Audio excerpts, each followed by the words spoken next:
Hello, today's video I'm going to walk you through how to cancel your Cowrywise Stash plan early.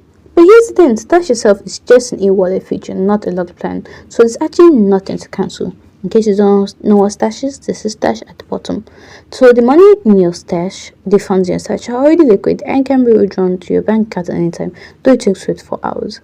For a locked saving plans, you would need to know this. Locked plans are inaccessible before the maturity date. Some let you break early, but they come with a penalty that can eat into your interest, sometimes even your principal.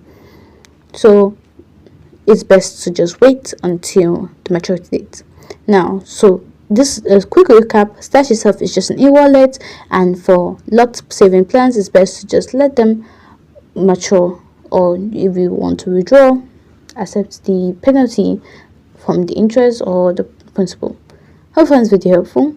If you did, don't forget to like, subscribe, and comment down below.